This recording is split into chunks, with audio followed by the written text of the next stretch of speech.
It's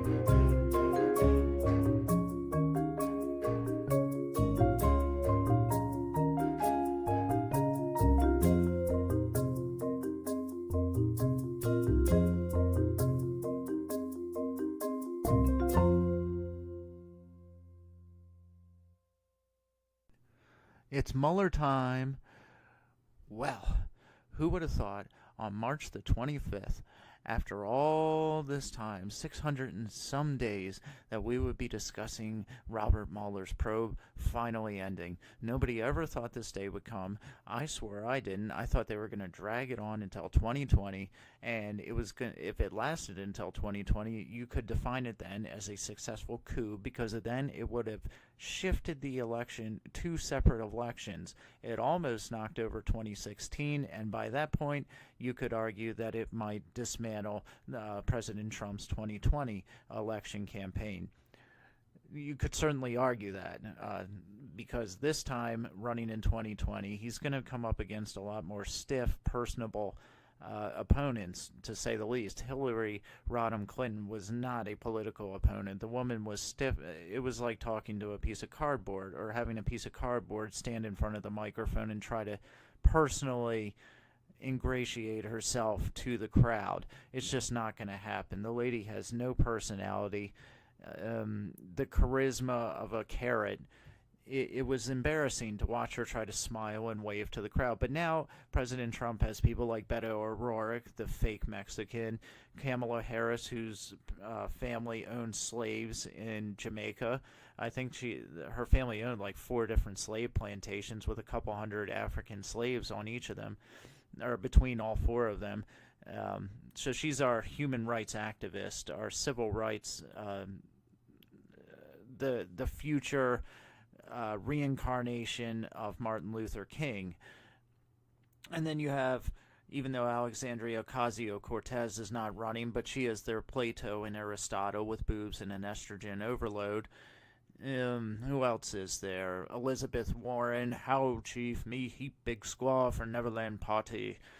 So the field is just littered with this potential and this vitality, and that's one of them will finally be whittled down and chosen as President Trump's foil, which is essentially what it all turns into. He just runs into a foil. He does his very best and is at his glorious full potential when he has a foil put before him from where he can riff off and mock and make fun of and disparage and condescend to and essentially just demolish.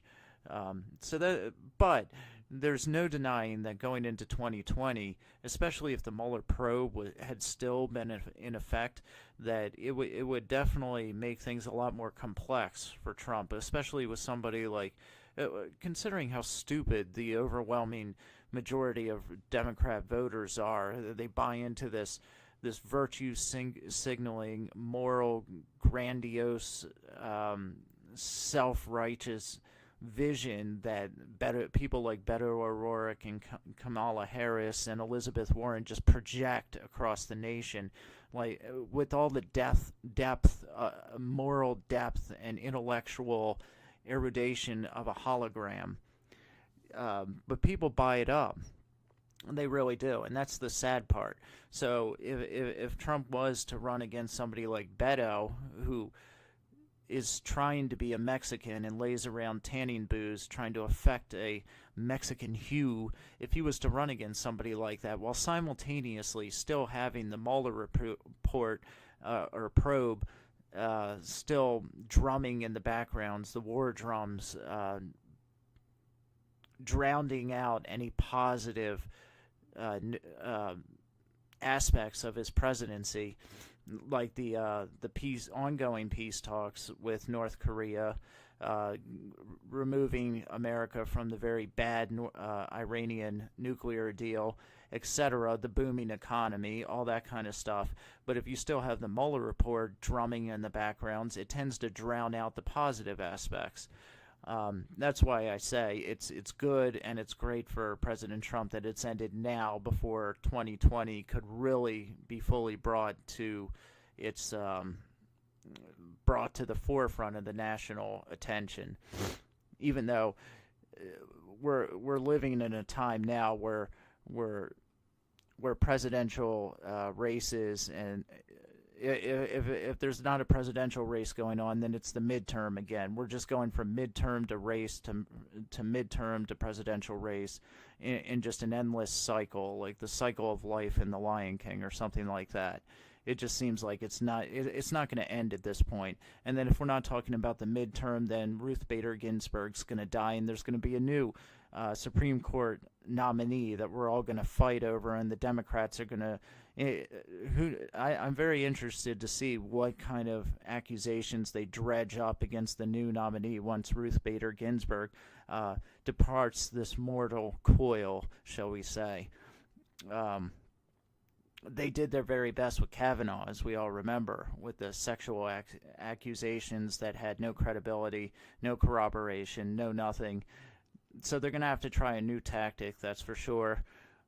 And I'm very curious.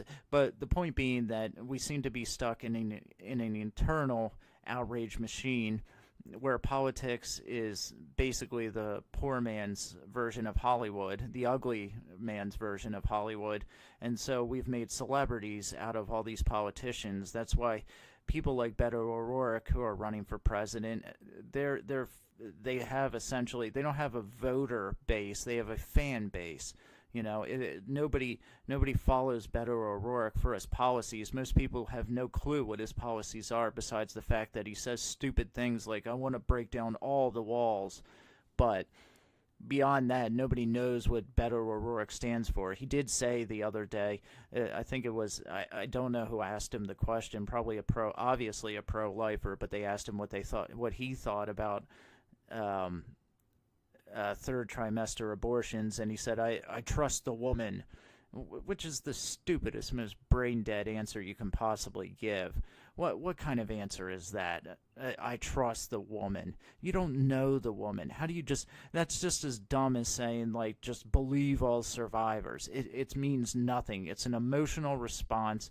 It elicits emotional responses from the people that follow him and hang on his every word, but it has there's no substance to the answer at all. It means nothing. It states nothing. There's no foundation for it. It's subjective. It's illusory. It's valueless. It means absolutely nothing. It says nothing about his position really on abortion, except let's just keep things the way they are. Whatever the Democrat Party says, I'm going to go with. That's basically what it says. And the irony is that Beto O'Rourke is trying to run as a moderate, but today's definition of a moderate is basically the extreme left of 10 years ago. So he's no moderate whatsoever. I think it is funny that people like Elizabeth Warren are more extreme than he is. But Elizabeth Warren has the personality of a wet noodle. And this is a woman who lied to get her, lied about her Indian heritage so she could get into certain positions in college or advance her legal career. Nobody's going to vote. No, her career, her platform, her candidacy was dead before it even got off the ground. And it seems like all the Democrats are trying to pick out they're obviously, like any candidate, they're trying to separate themselves from the herd, and each one is trying to pick out a different extreme position that will separate them from the others, from the pack. Beto O'Rourke is, the all shucks good guy.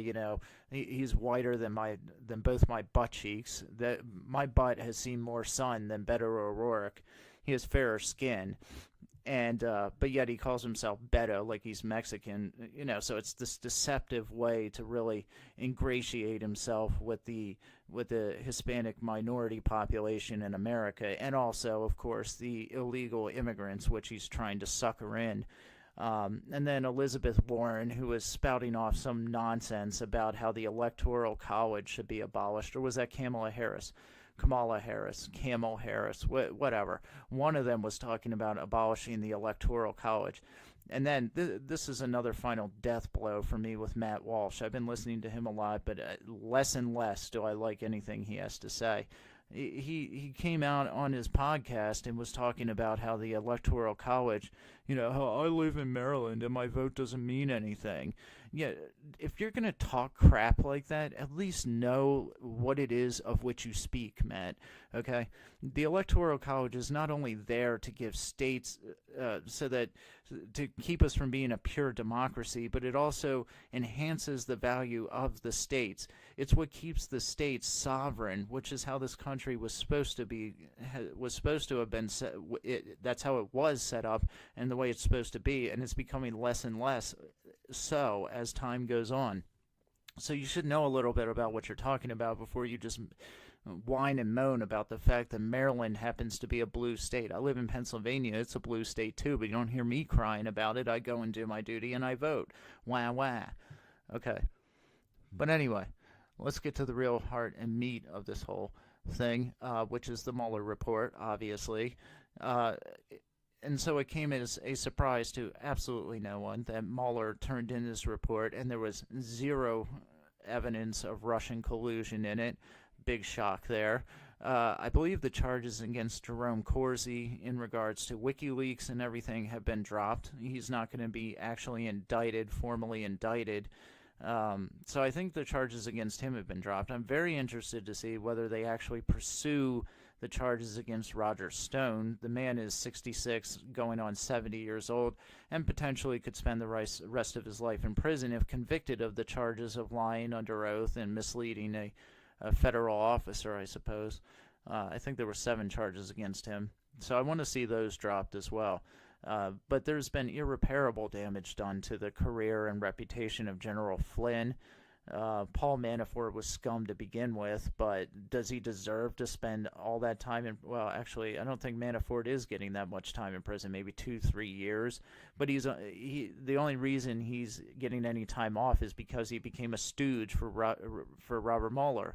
Okay? That's the only reason. So this really wasn't an ethical... the justice wasn't the end game here. It was just to bend and twist and crush people until they submitted and told Mueller what he wanted to hear. That's what happened with Paul Manafort. Very obviously what happened with Michael Cohen, who's just a shell of a man at this point. With his puppy dog, the way he looks around at everybody with this crushed, whipped puppy dog look in his eyes, all sad and soppy, and, I put all that behind me. I'm not a liar anymore, as he proceeds to then commit perjury over and over again in front of Congress. We all saw the tape. Jim Jordan grilled him royally over it. And I think Jim Jordan and Meadows, Representative Meadows, have both submitted charges of perjury over to the DOJ on Cohen for his last testimony again. So the man's screwed. He's broken, he's done.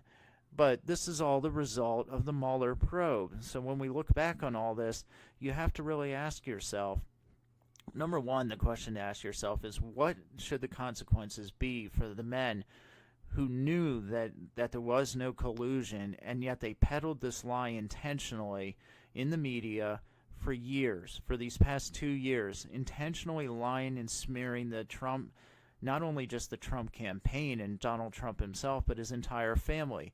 Guys like Adam Schiff and I think his name's Tom Swalwell and Jerry Nadler, Maxine Waters, although nobody really pays attention to Maxine Waters. The lady, you should just commit her at this point. She's a raving lunatic.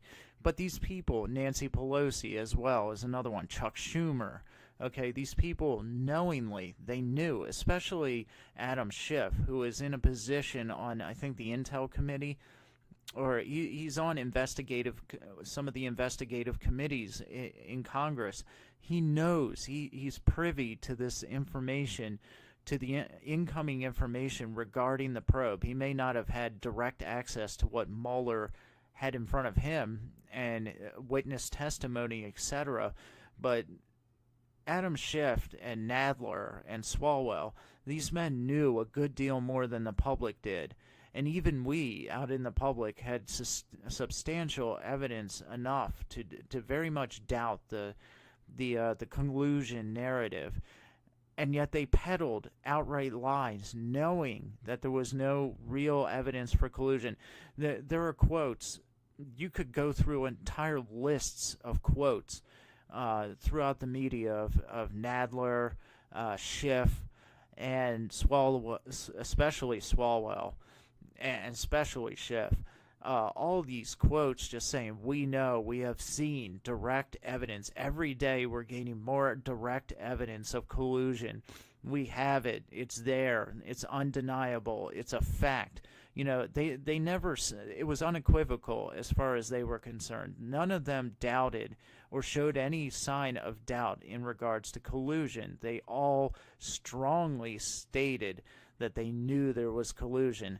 So it goes without saying that now that Mueller has put, and by the way, it is not only Mueller that has said that there is no collusion, but there are 3 separate federal investigations. I believe 2 in the Senate and 1 in the House, and I'm probably wrong about how that's broken up. But there was the Senate intel and the House judicial. I don't remember the specific names of the committees, but if I remember correctly, there were 3 separate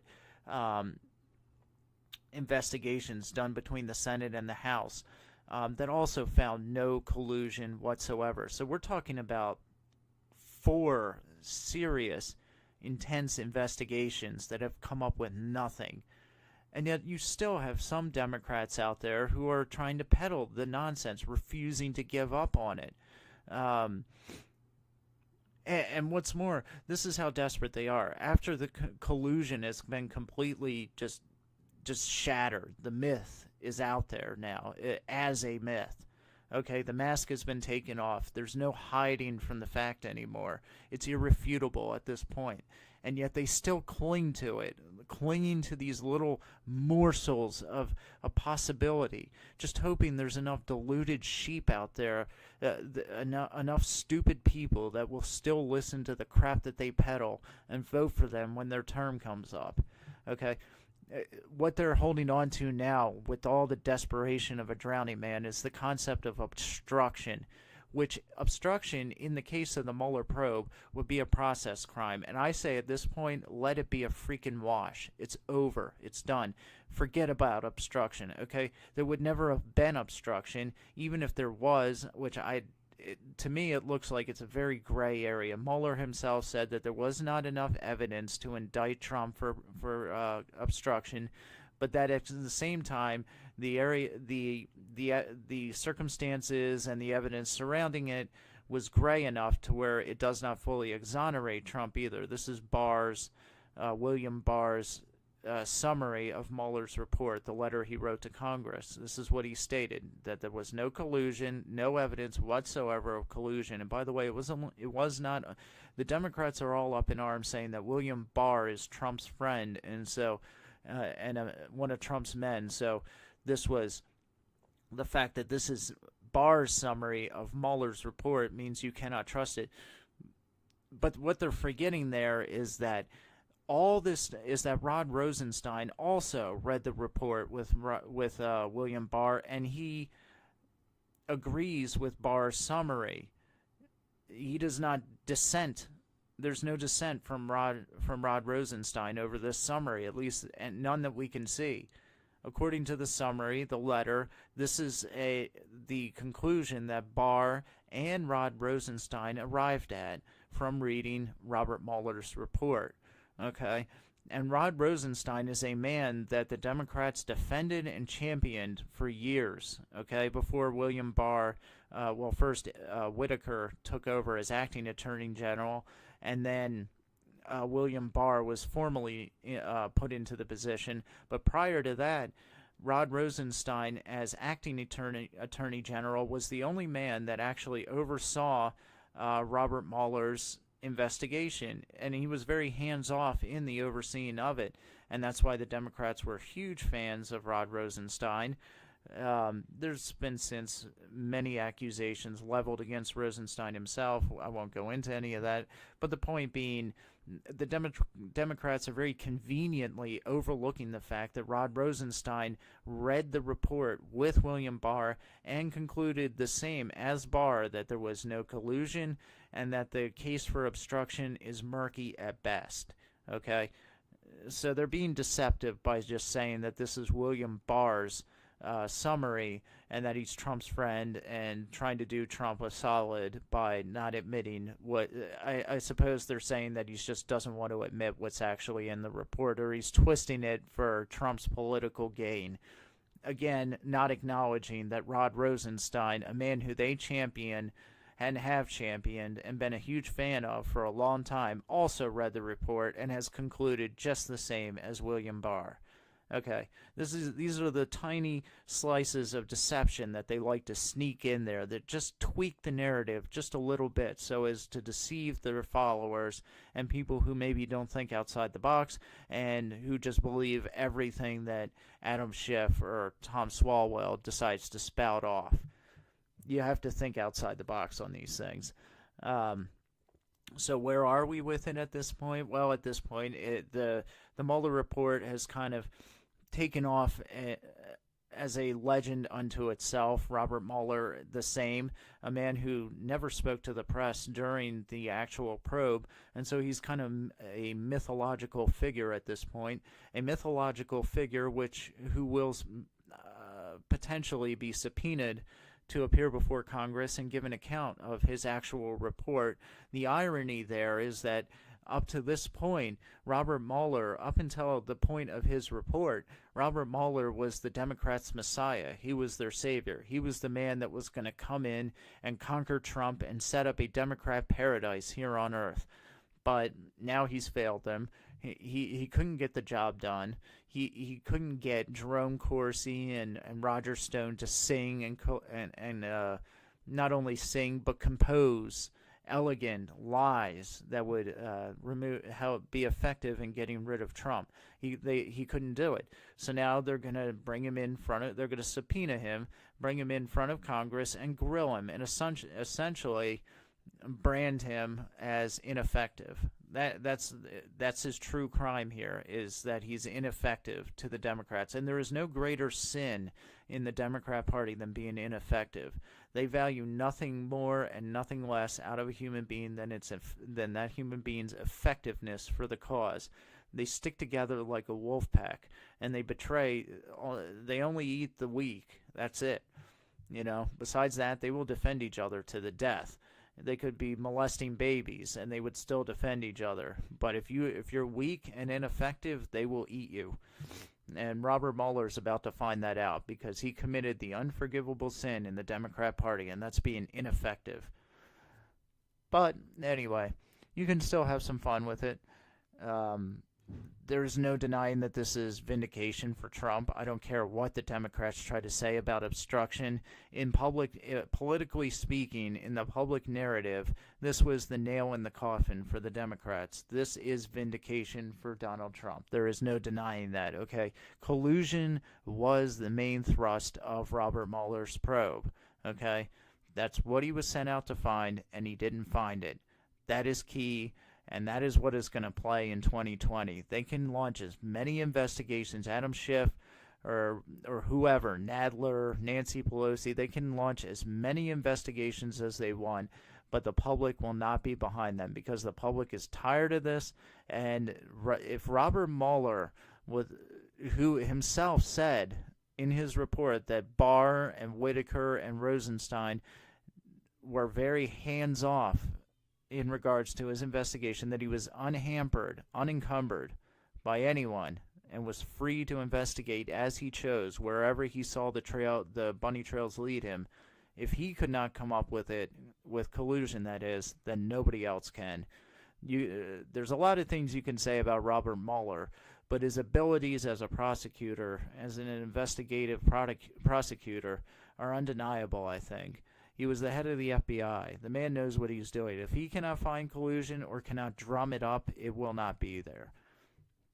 But anyway, there is something that has come out, even though we haven't gotten the full Mueller report just yet. Eventually, I feel pretty confident that the public at large will see, if not all, then a majority of what Robert Mueller has submitted. I think the pressure will be too great and it will eventually be released. But what has been released actually were two very key letters that I think are very revealing to the inner workings and the inner process and the inner psyche of Robert Mueller and Adam Schiff.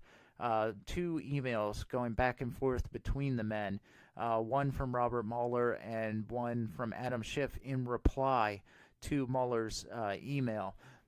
These were brought to me by nefarious characters whom I will not reveal, but despite that, I value the validity of the emails, and I find them, again, like I said, to be very revealing. Transparency is key, is it not? And we should value transparency. And in the spirit of WikiLeaks, which is the most transparent journalistic endeavor out there, I am going to release these two emails to you, to the public at large, because I think it is valuable to know as much as we possibly can about the inner workings of the Mueller probe, especially when it was at the height of its grandeur, shall we say, when CNN and MSNBC, Rachel Mancow, and all the rest of them were just zealots, basically, for the cause, shall we say. So here it is. The two letters, like I said, I have them right here in front of me. I'm not going to tell you how I got them, but I do have them. The first one is from Robert Mueller, whose email address is greenbanana77@aol.com, to Adam Schiff, muscles4camelot444@gmail.com. And the first letter goes as follows. It's from Robert Mueller to Adam Schiff, and it says, Dear Adam, I want to tell you about how I've spent the first year of this horrid probe. You know, you jerks in Congress are demanding an awful lot. Anyway, I know the game. Come up with something, anything, and we'll all cover for each other. But listen, let's forget the probe. Just looking at Jerome Corsi has made me so depressed I haven't left the house in months. And it was at home that I had a life-transforming occurrence. I've been reborn, Adam. No, I'm not Christian, so you don't have to get out your fly swatter. But one day, in my bedroom, I left a banana sitting on the windowsill. And I sat at the edge of my bed staring at this banana. I sat there for I sat there for hours, days, and finally weeks. I didn't move at all. I watched this banana slowly ripen, for it started quite green.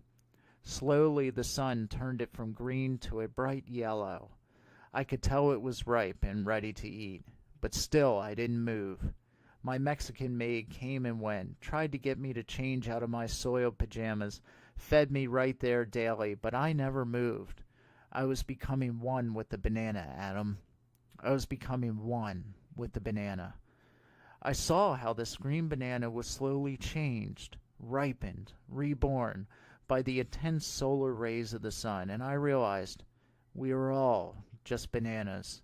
And if we could just embrace the sun, we would all ripen in our time. Of course, 2 days later, the banana began to turn brown. I noticed brown spots slowly appearing randomly on its skin. And I grabbed my magnifying glass and looked closer. The banana was decaying. It was dying, Adam. Schiff, I'm telling you, I am the banana. So I tossed the fruit aside, stripped naked, and stood basking in the sunlight. I stood there for days, weeks even. I never moved. If I stand in the sunlight of my bedroom window, naked, then I will slowly ripen. My concern is what to do when I become overripe and little brown spots start appearing randomly on my body. Have you encountered this, Schiff? I want to ripen, for I am green. I will ripen, Schiff. I will ripen. From one fruit to another, Robert Mueller. And then the second email is from Adam Schiff, his email address being muscles4camelot444@gmail.com, to Robert Mueller, email address greenbanana77@aol.com. And Schiff's email goes, Robert, you aren't crazy. You are the banana, and you will be ripe. I looked in the mirror this morning, Robert, and I know with my beady cow eyes I could never be the banana like you. True regeneration and transcendence comes from the earth, as you have rightly surmised. I think you'll find Russian collusion once you ripen. The whole Democrat Party supports your ripening. Nancy Pelosi quivers for you. Swalwell told me the other day, quote, "Even if there's no collusion, we'll find it. We'll find it. He's our brightest star. Besides Alexandria Ocasio-Cortez, our Plato and Aristotle with boobs and an estrogen overload. But back to this matter of transcendence. I'm a naturalist, Robert, as I know you are. Therefore, unlike superstitious religions, I believe transcendence can only come about through contact with the natural, matter-based earth. Why else would we have Beto O'Rourke eating dirt? The man's committed. He's committed ideologically, and he should be committed psychiatrically. But no worries, he's my pet. As is Swalwell. Swalwell sleeps in a dog cage with my golden retriever, Old Yeller. But transcendence, Robert, yes. 10 years ago, I went to Yellowstone National Park. Beautiful and awe-inspiring. Such design, such power in natural ecosystems. Anyway, I went in search of transcendence, Robert. I wandered away from the tour I was with and into the heart of the park, where Old Faithful, the geezer, sprays scalding water from the earth's core high into the heavens. And there was a herd of bison standing nearby. They stayed close to these geezers because it was winter, and heat from the earth's core often emits from deep fissures around Old Faithful. Even though it was cold, I took all my clothes off and knelt in the dirt. And the biggest bison, I later named him Chuck, turned towards me. He began to come my way. I don't remember being afraid, just apprehensive. After all, I had no idea what transcendence might be or look like. I'm a relativist, Robert, and have no standard for anything. So this large bison, Chuck, came around behind me. I knew I was about to transcend everything I knew. Well, then and there, Chuck mounted me. And well, Robert, you could say in that moment I found collusion. I colluded with this bison, and he with me, and together we achieved transcendence. We're on another plane, Robert, you as the banana ever ripening, and me playing Severin for the bison, a literal Beauty and his Beast. Well, I've got to dash. Duty calls at the Capitol. I have to remember to walk Swalwell, otherwise he'll poop all over my laundry room. Your Beast, Adam Schiff. Well, I just, after reading those emails, I knew I had to share them with the world if I could. There's really not much to expound upon there, but there it is. I think that says a lot about the inner workings of the Mueller probe, Robert Mueller's frame of mind, and particularly how Adam Schiff came to be what he is today. These men need our pity and our prayers, very clearly. If Robert Mueller thinks he's a banana, maybe he wasn't even looking for collusion. I don't know. But it's phew. Where do you go from here? And is it any wonder that so many of us are worried about the state of our republic? And it's a republic, I say to you, not a democracy. Fools like Kamala Harris and Elizabeth Warren, in trying to get rid of the Electoral College, would like to turn us into a true, pure democracy. But it was Thomas Jefferson himself who said that pure democracies are some of the greatest evils on the face of the earth, so bear that in mind. This is not something we should strive for, but fight against. And fight against it we must. Against these ripe bananas and sodomized bison victims like Adam Schiff. So there you have it. The Mueller probe is finally over. We can all rest easy that our president did not collude with Russia, which none of us really believe that he did anyway. There you have it. In the meantime, good night and God be with you.